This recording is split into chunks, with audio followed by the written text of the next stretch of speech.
Hey, man, say, man, you know what it is, man. It's a kid that did, man. We splashing our fashion right now, motherfuckers. House Stuff Radio, you got to know. This is Kirk James. You're locked in with Sauced Up Radio. What's good, y'all? We back at Sauced Up Entertainment Live. We got my boy Kirk James in the building. What's happening, Kirk? What's up, man? What you been up to, man? Long time no talk. It's been a little minute since we linked up. Give me some updates. Grinding. Man, let's start off with fatherhood, man. I've been, been on your Facebook, and I see you got a newborn or had a newborn. Let's talk about that. Talk about the new member of your family. Yeah, I got a little girl, just turned 1, and it's beautiful, man. Raising her. She's running all over the place now. So, yeah. So what's that? It's a beautiful thing. Is that your first child? That is my first child, one and only child. And it's exciting, man. That's what's up. So, how has fatherhood changed, like, the way you view your music and approach, music now? If having kids don't make you want to go harder, then it's just more motivation for life.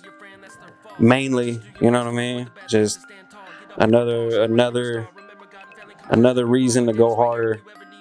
You know what I mean? So what's happening is music maybe something you're gonna try to not necessarily push her towards, but maybe influence her, maybe give her an instrument? Is there anything? She's already trying to take over my studio and hop on the mic and sing. Sure. She thinks she can talk, so she'll sit in my lap sometimes in front of my mic, and she'll try to get on the mic. So she thinks she can battle me already. For sure, I'm gonna give her that one on that one. But let's jump into it. So, going back to early childhoods, who were some of your earlier influences that kind of got you interested in music and wanting to be a rapper and entertainer? I guess when I was 12, started getting into hip hop when my uncle gave me a NWA CD, and from there on, I just thought going down that path was the cool thing to do. I think every 90s kid at one point wanted to be a rapper, but not everybody could do it. I just so happened to get good at it, and just became a part of my life. And besides that, my parents were always like pretty musical people, playing music, because like I'm into every kind of music you can think of, any genre there is. So both my parents play music. Growing up in my household, I always watched my mom playing piano. We always had a piano. My mom can play the piano. She can read music. She can play flute and read flute music. My dad can play the guitar. So it wasn't really necessarily like that I just wanted to rap. I just wanted to get into music and make music. And I started out making beats when I was little.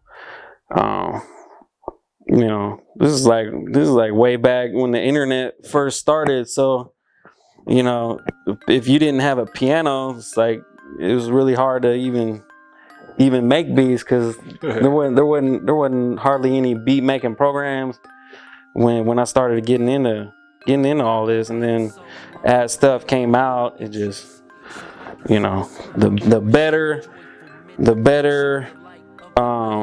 equipment and software come along,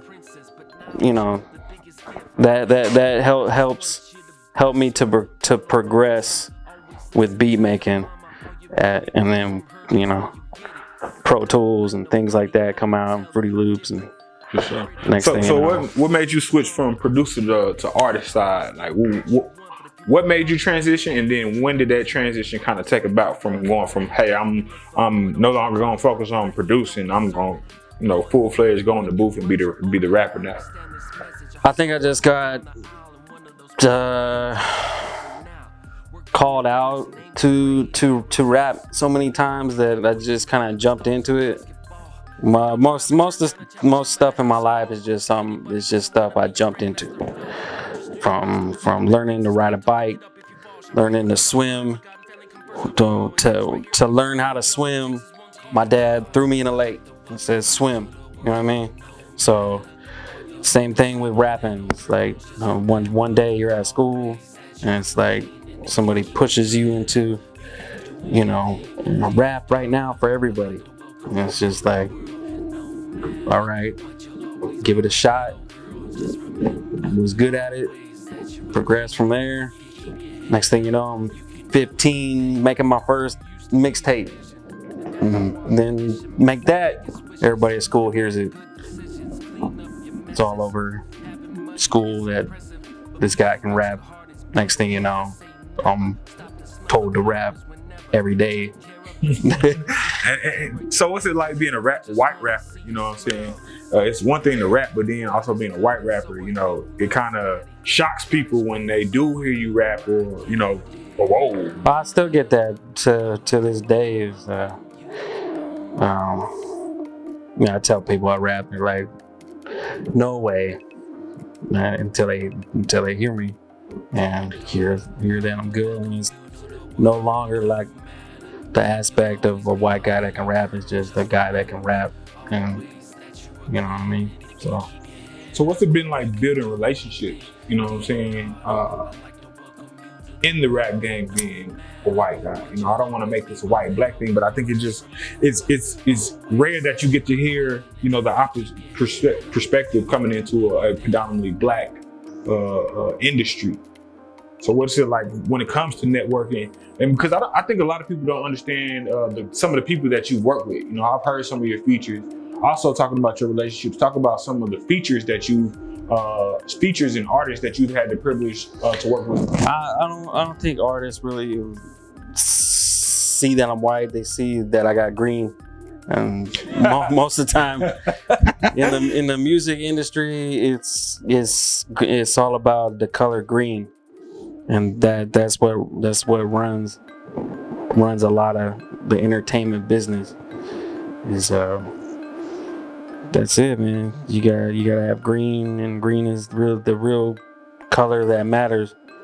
So with that being said, what's some of the features that you invested in and worked with throughout your career? I've met a lot of people throughout my career doing music, and was able to do some features with Bone Thugs and Harmony and Lazy Bone. I've got a song with Lazy Bone. I got a song with E40. I've met a lot of people, but haven't done music with them. But have got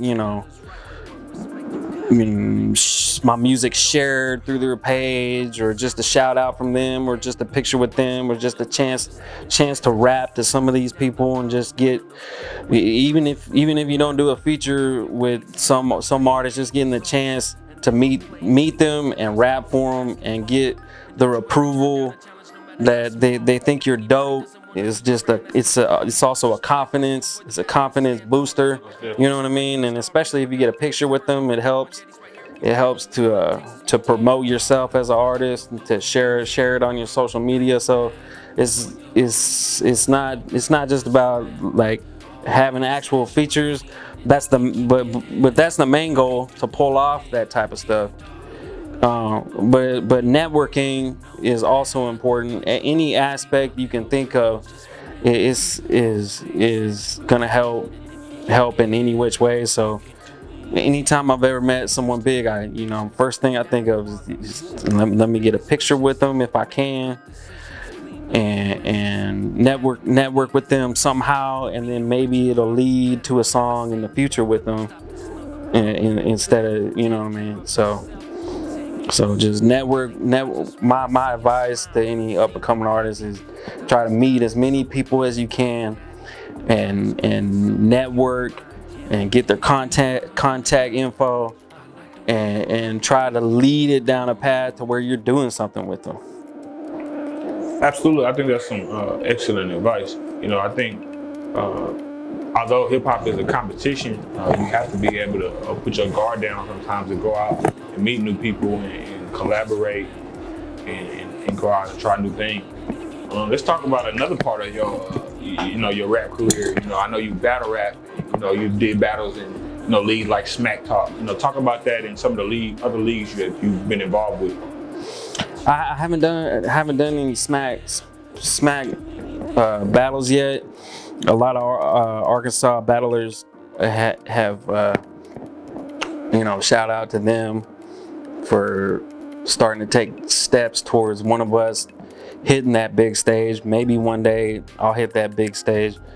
I've touched on some underground leagues and have made a couple appearances and done battles with them, and done 3-round battles in West Memphis with League of Championship culture, and that's gone very well. And now that's led down to other leagues that are looking to book me now.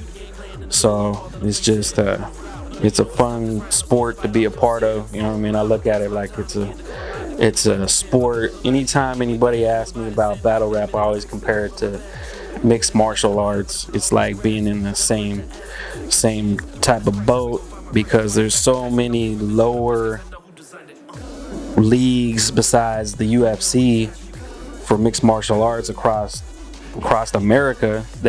When you start out, that's where you start out at until you build up to that UFC contract. Same thing with battle rap. You start in these lower leagues and you work your way up, and you build up your record and your reputation, and how well you've done in fights, and crazy stuff that you've done in fights will get you attention, like knockouts, and making people that came to see the fight say, whoa, what just happened? Did you see that move? Well, that's the same thing you got to do with battle rap, is get on that stage and you got to say something that's going to make the crowd open their eyes up, which is going to open up the eyes of other league owners, and that gets you spread out, get your name up until you reach that big stage. So what's music been like for you during, or I should say post COVID? Post COVID. Now that we're kind of moving on and things are opening back up, what's it been like for you? And do you have any like upcoming shows or anything people can kind of come out and check you out and follow you with? I'm hoping to do a battle at an upcoming show out here, and try to bring battles to this area. Other than that, a lot of more mainstream artists are starting to come out here now that things are starting to open up, and that's kind of like what I'm looking towards doing is being a part of some of those shows where we're bringing in bigger name acts, and those are the type of shows that get my attention and get me excited. But I'm still open for anything, an open mic night, anything to get on a stage and get in front of people, because even big name artists or underground artists now still if they're able to go do that stuff, they get their name out, whether you're rapping in front of 10 people or 10,000 people. That's still record sales. So I don't get why artists get things going and then they're afraid to do lower crowded shows. You know what I mean? At smaller venues. I don't get that. Like, I feel like if I was signed or I was a big name, I would still go do private shows at least. You know what I mean? Even if it's 50 people at a party. Absolutely. It still might be 30 people in that room that have never even heard of you. You know what I mean? And I've always believed, it's not how many people you meet, but it's, are you meeting the right people? You know what I'm saying? Because if you're gonna be in a crowd of 1,000 people, okay, if you're a rapper and you go into a crowd of 1,000 people, but you only take one person home that really likes your music, but you go in a crowd of 20 and you take 15 home, which crowd do you want to be in? Do you really want to be in that crowd of 30, or do you want to be in that crowd of 20 where you can take, really go in and touch and really monetize yourself as an artist? But again, I think so many people are caught up in the social media era where they want to go viral. You know, they want to go from 0 to 1 million, and it's going to be those people that was those ones and twos in those rooms where nobody was there that down the line is really going to support you.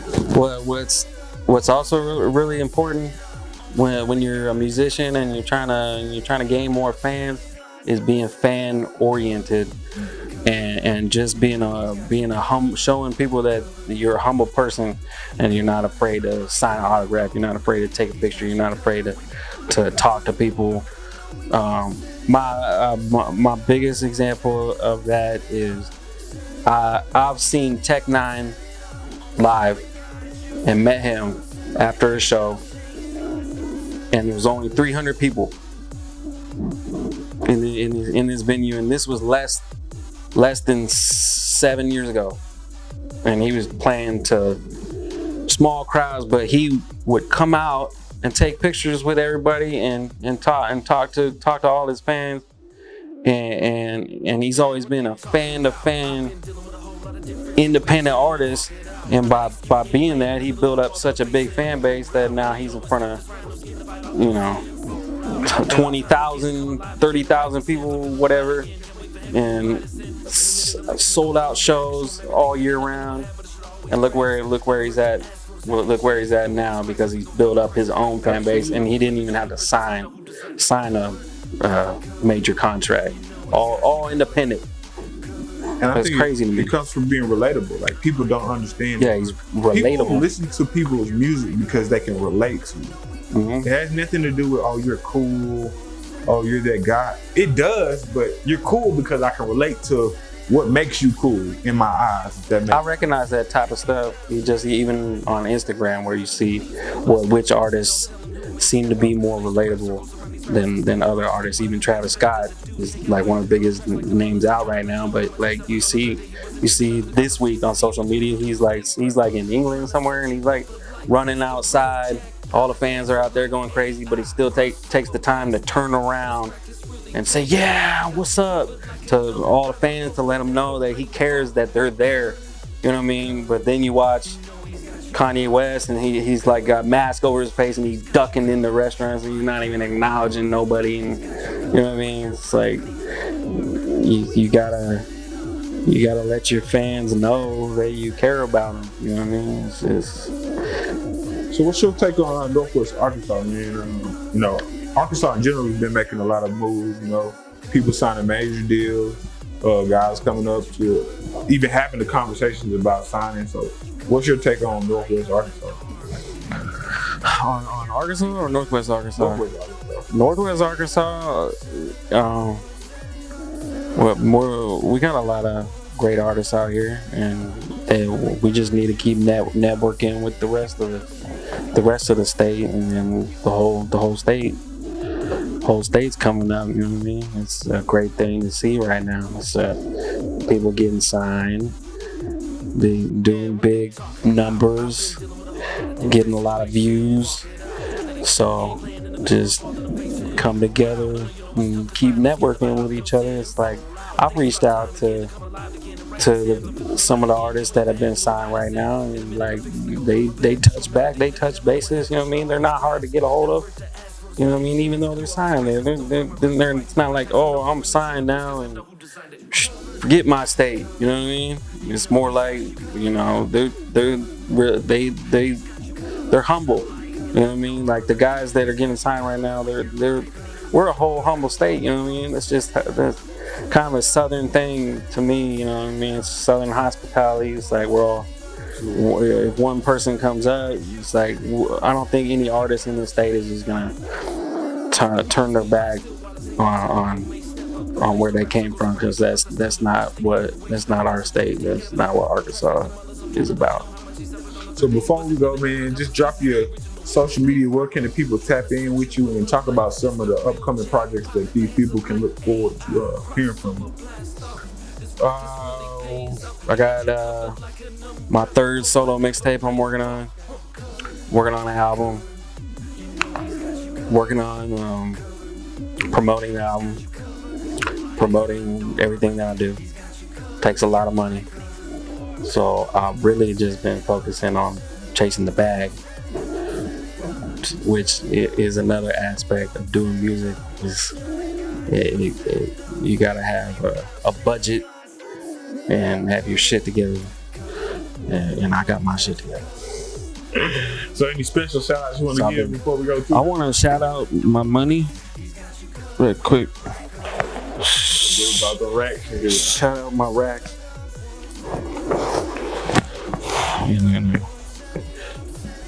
You said you had to call y'all real quick. Freeze frame this. But anyway, hello. Arkansas, we coming up. Hey, you already know it. Hey, Kirk, I appreciate you popping up on me, man, pulling up on me.